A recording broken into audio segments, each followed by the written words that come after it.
Imam Ibnu Abbas menjawab, sesungguhnya Allah dan Rasul-Nya menciptakan tempat tidur, sehingga seorang suami menyetubuhi istrinya padahal dia sedang haid. Jika dia menyetubuhinya, maka setan lebih dahulu menyetubuhinya lalu dia hamil, dan lahirlah anak yang banci.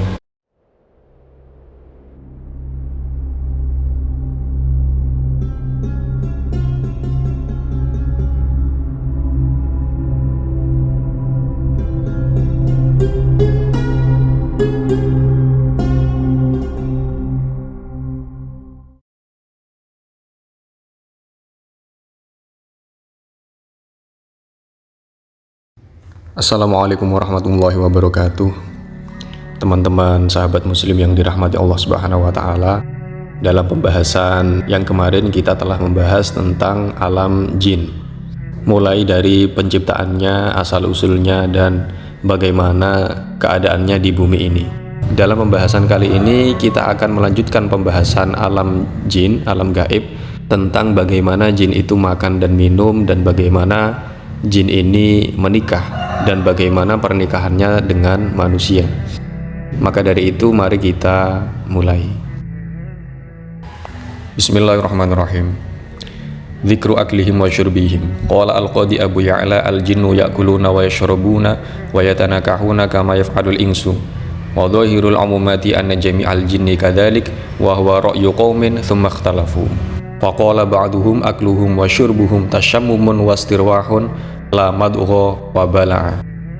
Menurut Al-Qadi Abu Ya'la, jin juga makan, minum, dan saling menikah sebagaimana yang dilakukan manusia. Menurut dari zahirnya keumuman dalil bahwa semua jin melakukan hal demikian, yakni makan, minum, dan saling menikah. Tapi ini merupakan sebagian pendapat ulama. Adapun ulama yang lain berbeda pendapat dalam masalah ini. Sebagian ulama berpendapat mereka menyatakan bahwa jin mereka makan, minum, mengendus, dan merasakan, tidak mengunyah dan langsung menelan. Pendapat ini adalah pendapat yang tidak disertai dalil sama sekali.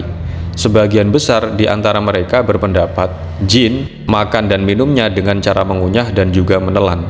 Ada pula yang berpendapat bahwa semua jin tidak makan dan tidak pula minum. Namun ini pendapat yang tidak dapat diterima. Menurut sebagian pendapat yang lain, sebagian jin ada yang makan dan minum, tapi sebagian yang lain tidak makan dan minum. Imam Ibnu Jarir mentakhrij dari Wahab bin Munabbih bahwa dia pernah ditanya tentang jin, apakah mereka itu makan, minum, mati, dan saling menikah. Maka beliau menjawab, bangsa jin itu banyak jenisnya. Jin yang murni berupa angin, mereka adalah jin yang tidak makan, tidak minum, tidak mati, dan tidak pula beranak pinak. Jenis yang lain dari bangsa jin ada yang makan, minum, mati, dan saling menikah. Dan jenis inilah yang disebut dengan hantu dan yang serupa dengannya. Imam Ibnu Abid Dunya mentakhrij di dalam kitab Makaidus Syaiton, dan Abu Syekh yang mentakhrij di dalam Al-Uzmah dari Yazid bin Jabir, beliau berkata, tidaklah ada satu keluarga dari orang-orang muslim melainkan di atas atap rumah mereka ada satu keluarga dari jin muslim. Jika makan siang mereka dihidangkan, keluarga jin itu pun turun dan ikut makan siang bersama mereka. Dan jika makan malam dihidangkan, keluarga jin itu pun turun dan ikut makan malam bersama mereka. Lalu ketika kita tahu bahwasanya perbedaan pendapat terkait jin itu makan atau tidak, yang mana kesimpulannya adalah sebagian makan dan sebagian jin itu tidak makan, lalu apa makanan dari jin ini? Imam Ahmad, Imam Muslim, dan Imam At-Tirmidzi mentakhrij dari Imam Al-Qamah. Dia berkata, aku bertanya kepada Ibnu Mas'ud, apakah salah seorang di antara kalian pernah menyertai Nabi Shallallahu Alaihi Wasallam pada malam jin? Imam Ibnu Mas'ud menjawab, tak seorang pun di antara kami yang menyertai beliau, menemani beliau. Tapi suatu malam kami pernah kehilangan beliau di Makkah, sehingga kami pun mencari-cari beliau. Lalu kami beranggapan mungkin saja beliau terkena sihir. Sebenarnya apa yang terjadi dengan beliau?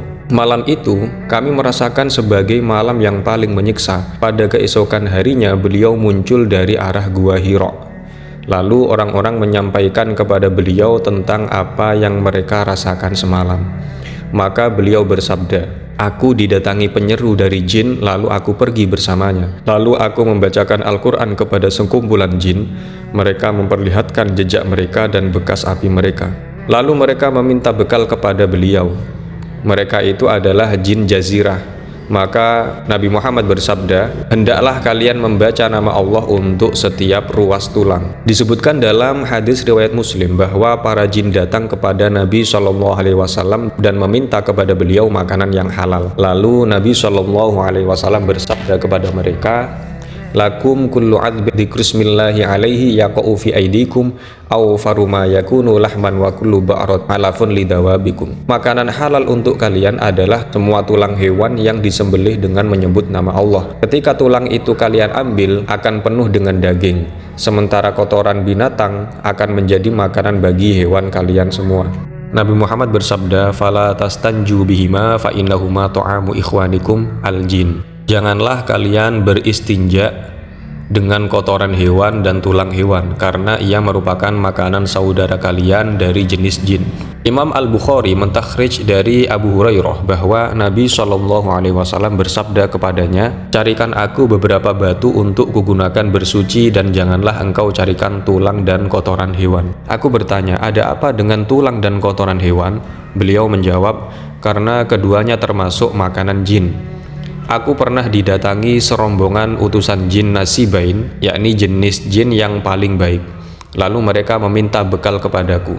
Maka aku berdoa kepada Allah bagi mereka agar tidaklah kalian melewati tulang dan kotoran hewan, melainkan mereka mendapatkan makanan." Imam Ibnul Arabi meriwayatkan dengan sanad dari Jabir bin Abdullah. Dia berkata, "Ketika kami sedang bersama Rasulullah SAW, tiba-tiba muncul seekor ular yang berdiri.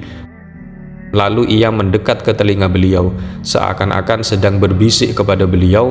Lalu beliau bersabda, 'Ya.' Setelah ular itu berlalu, aku bertanya kepada beliau. Lalu beliau memberitahuku bahwa ular itu adalah salah satu jin laki-laki yang berkata, 'Perintahkanlah umatmu agar tidak beristinja dengan tulang dan kotoran hewan, karena Allah telah menjadikan rezeki bagi kami dalam tulang dan kotoran hewan itu.'" Imam Abu Daud meriwayatkan dari Ibnu Mas'ud. Dia berkata, ada serombongan utusan jin datang kepada Nabi SAW. Lalu jin itu berkata, "Hai Muhammad, laranglah umatmu beristinja dengan tulang dan kotoran hewan, karena Allah telah menjadikan rezeki bagi kami pada tulang dan kotoran hewan."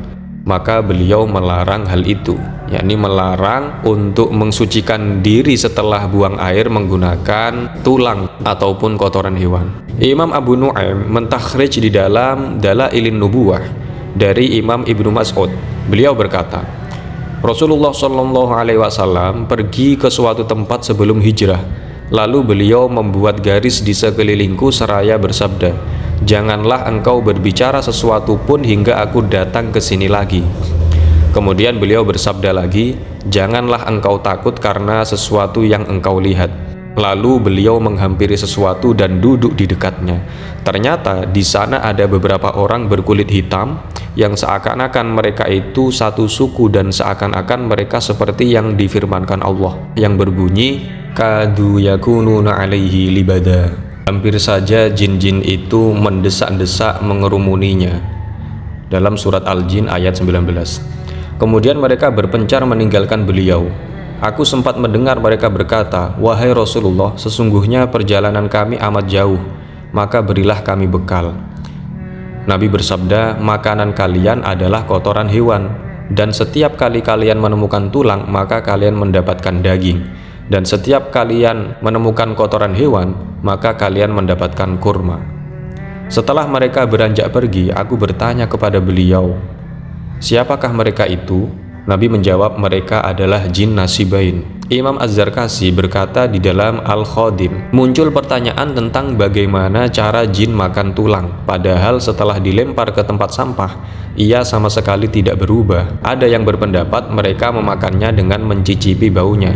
Ini pula yang dikatakan oleh Imam Ghazali di dalam kitab Ihya Ulumuddin. Lebih mendalam lagi tentang makan dan minumnya jin. Disebutkan bahwa setan makan dan minum dengan tangan kiri.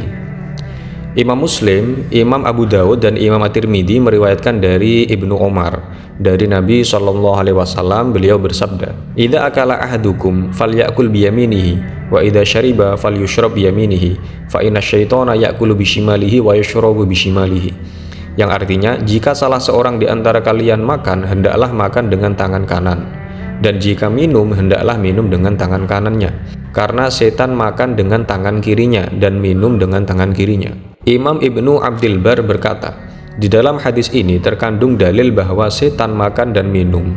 Hadis di atas tidak memerlukan penakwilan karena kandungannya sudah menunjukkan kepada hakikat, sehingga bisa disimpulkan bahwa golongan jin, yang artinya juga termasuk setan, makan dan minumnya menggunakan tangan kiri. Lalu kita beranjak pada hadis yang menyatakan bahwasanya ketika makan dan minum yang di situ disebut nama Allah, mampu mengusir setan agar tidak ikut mencicipi makanan manusia. Imam Abu Dawud mentakhrij dari Hudzaifah. Beliau berkata, "Jika kami mendatangi jamuan makan bersama Rasulullah, maka tak seorang pun di antara kami meletakkan tangannya pada makanan hingga beliau memulainya dulu.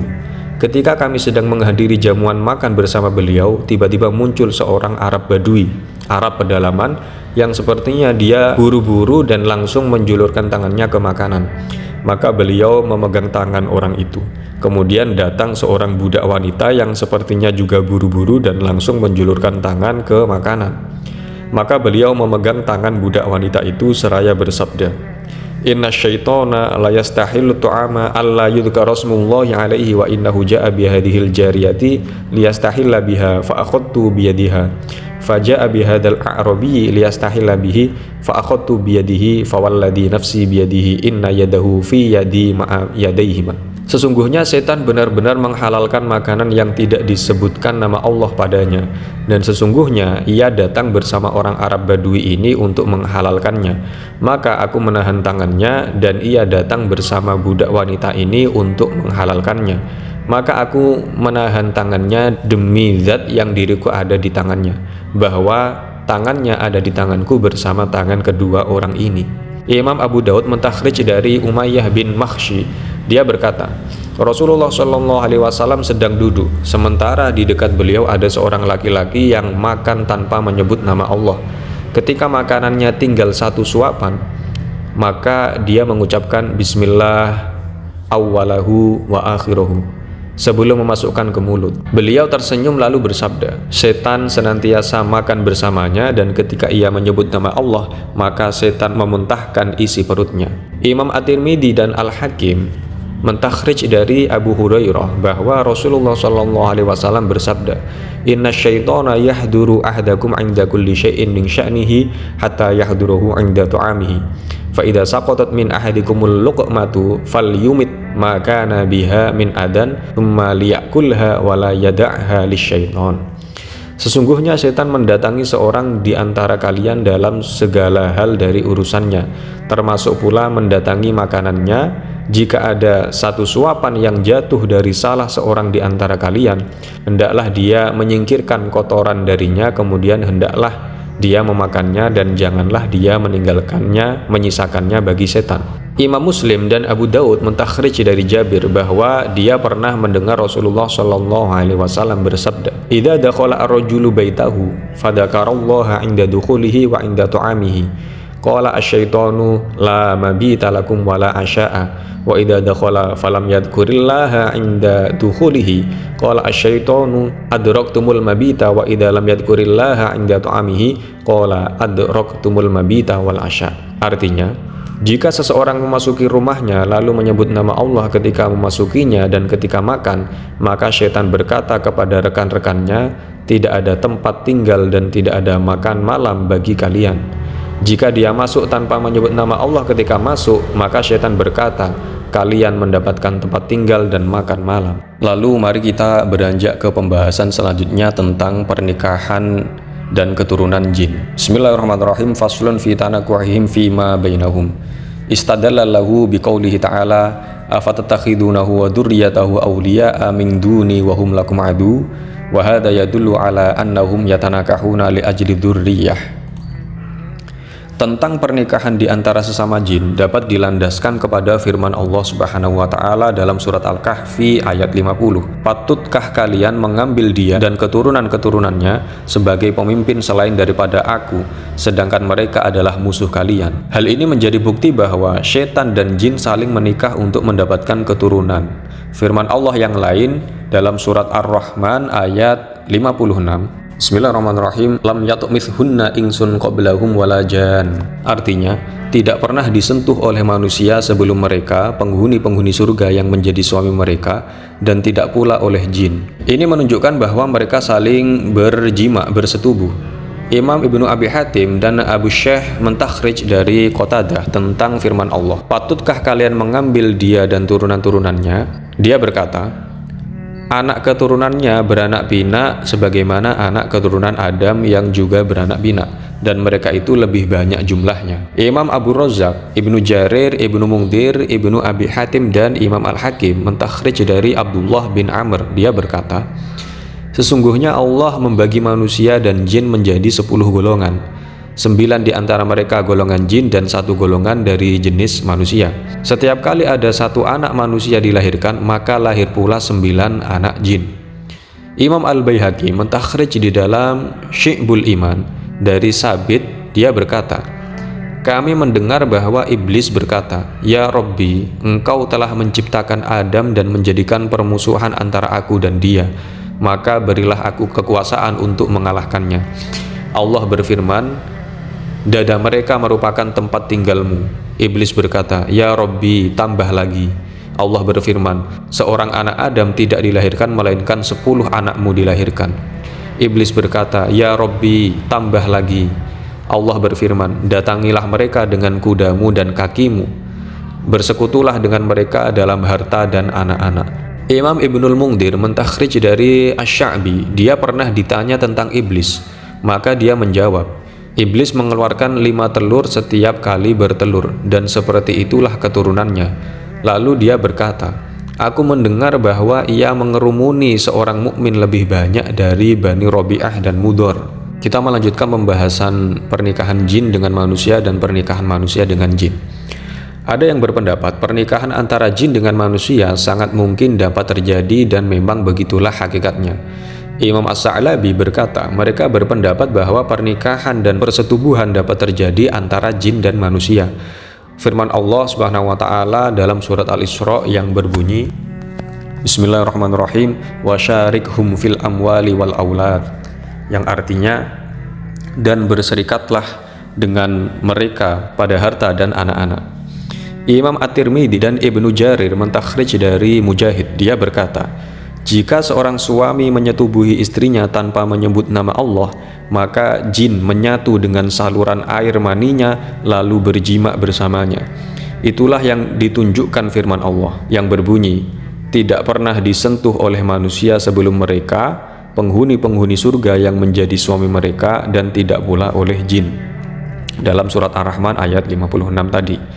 Dalam kitab Tahrimul Fawahish, dalam bab yang membahas tentang orang banci itu diciptakan dari apa, dalam bab itu Imam At-Turtusi menyatakan dari Ibnu Abbas, dia berkata, orang-orang banci adalah anak-anak jin.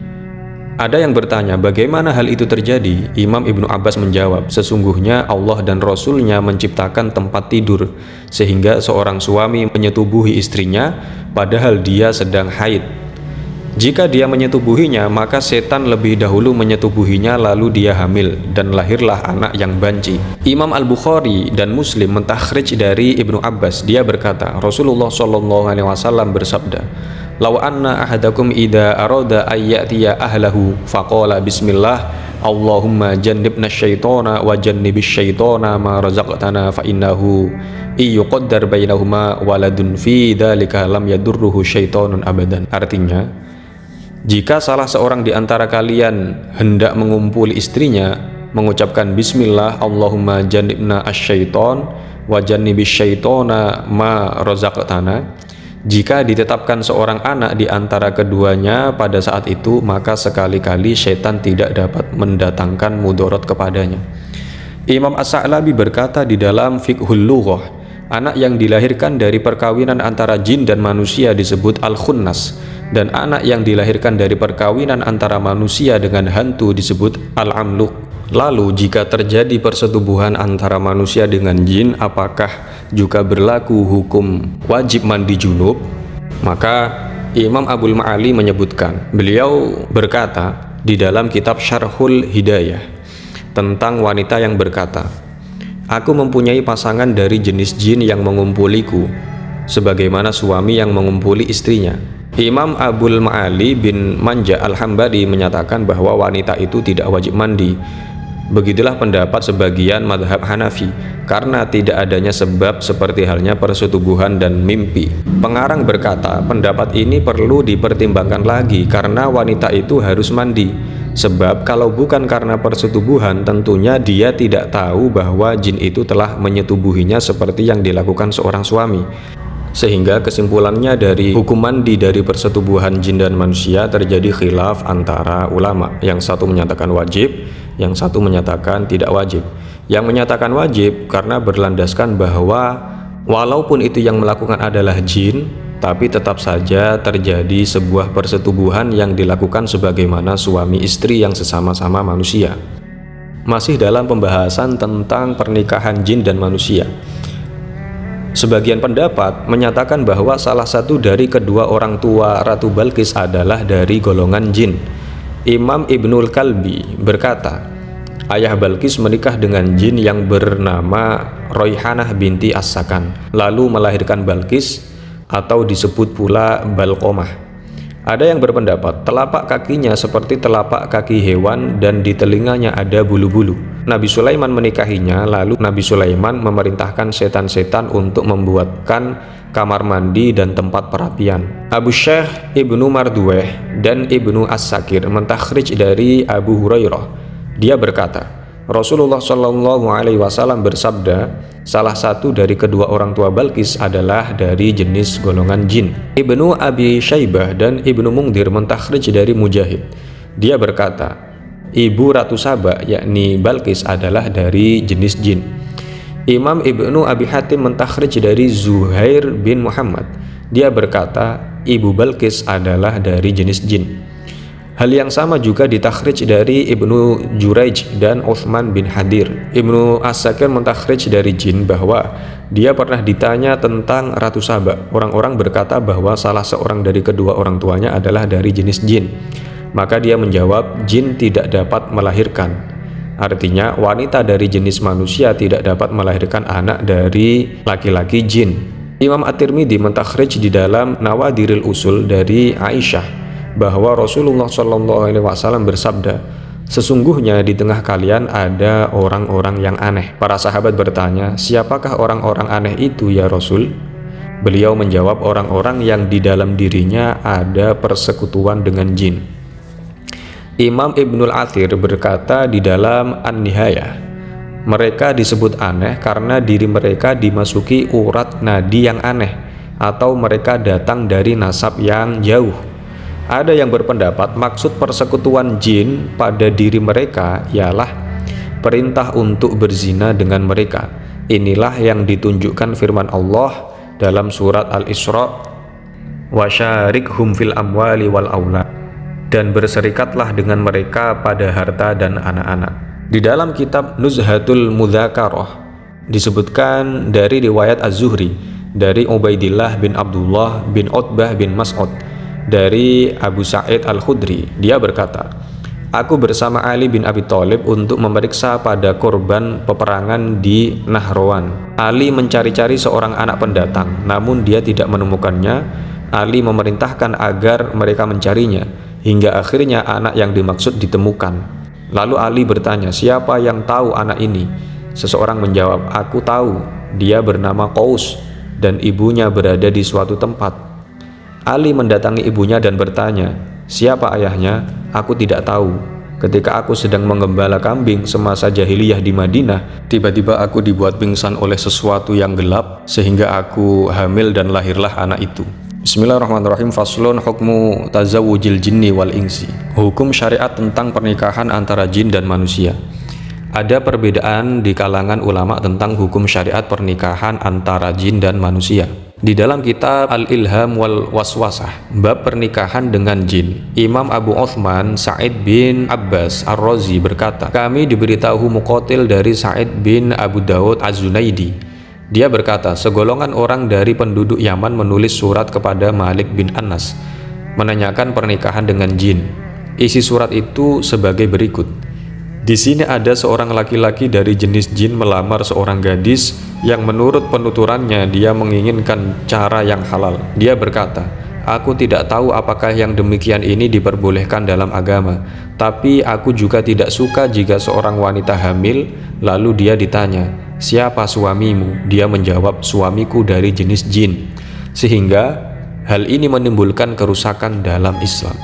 Kami diberitahu Abu Bakar Bishr bin Khalaf dari Abu Asim dari Sufyan As-Sauri dari Al-Hajjaj bin Ata'ah dari Al-Hakam bin Taibah bahwa dia tidak menyukai pernikahan dengan jin. Harb bin Karmani menyebutkan dari Ahmad dan Ishaq dari Anas bin Yazid dari Az-Zuhri. Dia berkata, Rasulullah Shallallahu Alaihi Wasallam melarang pernikahan dengan jin. Kami diberitahu Ibrahim bin Urwah dari Sulaiman dari Qutaibah dari Uqbah Ar-Rumani.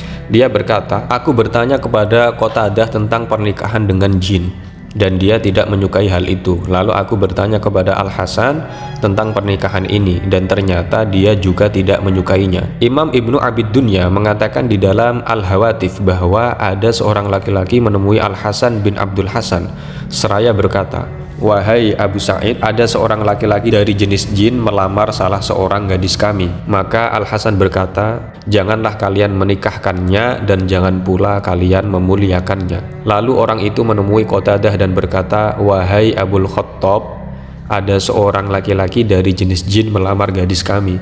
Maka dia menjawab, janganlah kalian menikahkannya. Jika dia menemui kalian, katakan kepadanya, kami akan mengusirmu.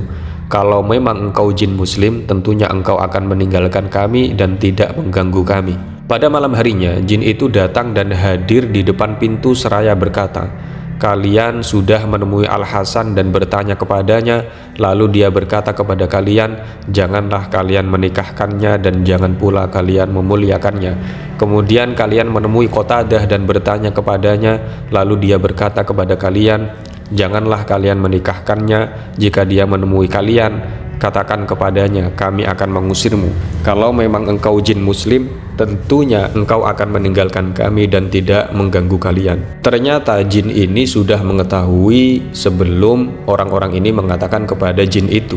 Mereka berkata, memang begitulah yang terjadi. Lalu jin itu pergi dan tidak mengganggu mereka. Kami diberitahu Al-Fadil bin Ishaq, kami diberitahu Qutaibah dari Sufyan dari Al-Hajjaj bahwa dia tidak menyukai pernikahan dengan jin. Harb berkata, aku bercerita kepada Ishaq bahwa ada seorang laki-laki yang naik perahu. Ketika di tengah laut, perahunya pecah. Lalu dia menikah dengan wanita dari jenis jin.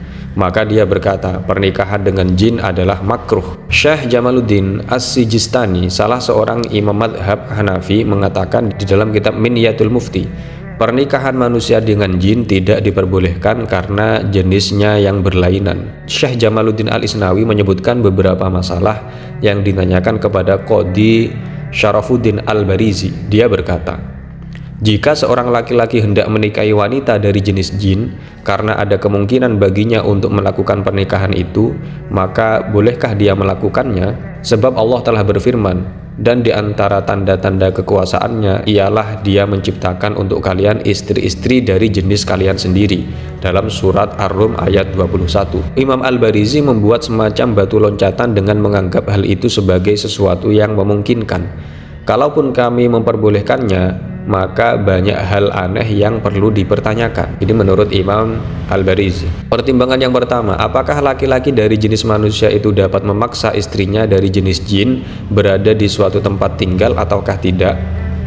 Yang kedua, Apakah dia dapat melarang istrinya untuk menampakkan dirinya dalam bentuk selain bentuk anak manusia, yang berarti istrinya harus memiliki sosok tertentu ataukah tidak? Adakah pegangan bagi istri yang berkaitan dengan syarat-syarat pernikahan seperti walinya dan keharusannya menghindari hal-hal yang dilarang dalam pernikahan? Yang keempat, apakah yang demikian itu dapat diterima dari hakim mereka, jenis jin atau tidak? Yang kelima, apakah istrinya dari jenis jin itu dapat dipercaya ketika ia muncul bukan dalam sosoknya?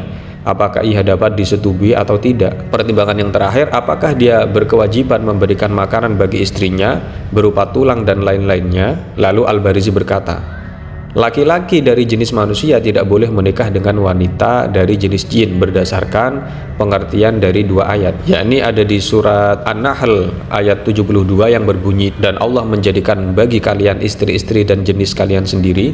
Lalu dalam surat Ar-Rum ayat 21 yang berbunyi, dan di antara tanda-tanda kekuasaannya ialah Dia menciptakan untuk kalian istri-istri dari jenis kalian sendiri.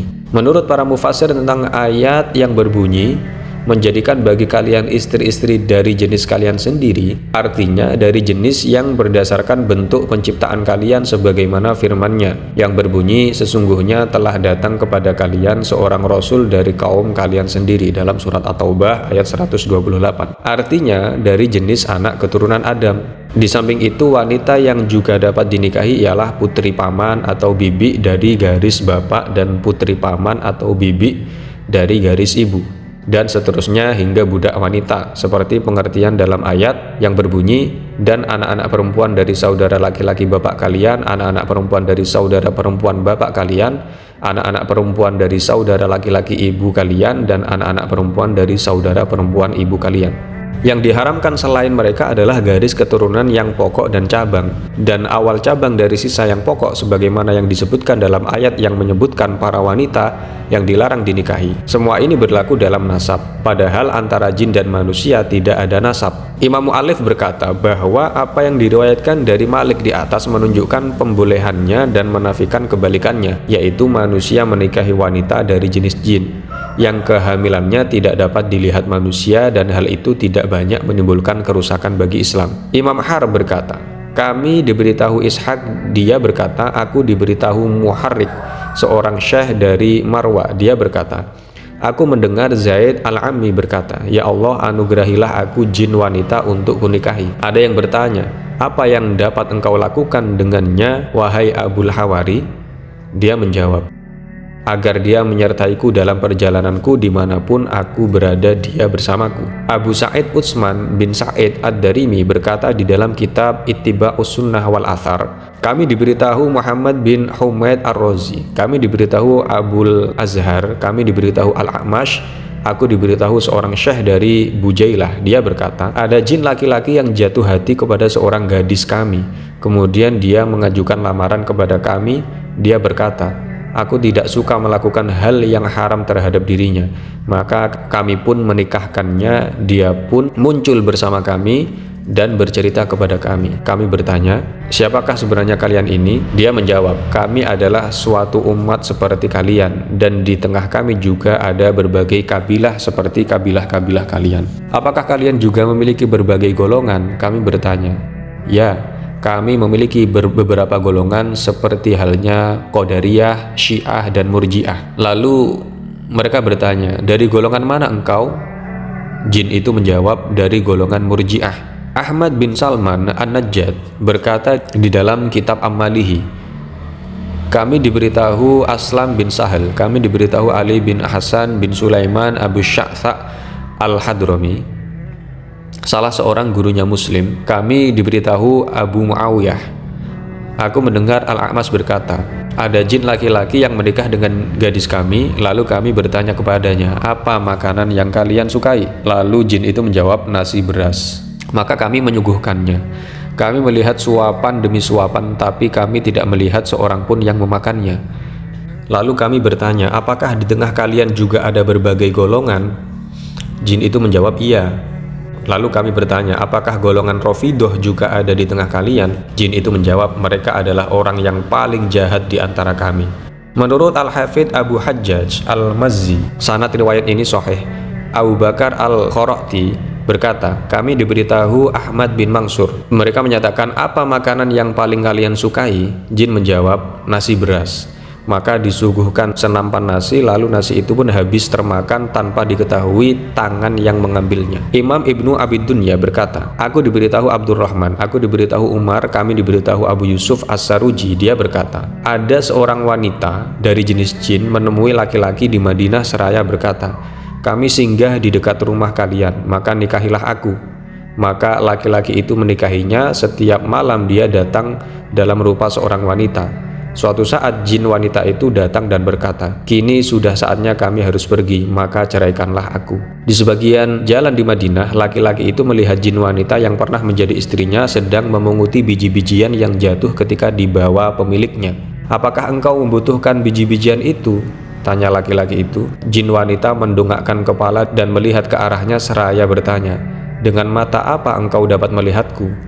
Laki-laki itu menunjukkan ke arah matanya yang mengeluarkan air mata sambil menjawab, dengan ini.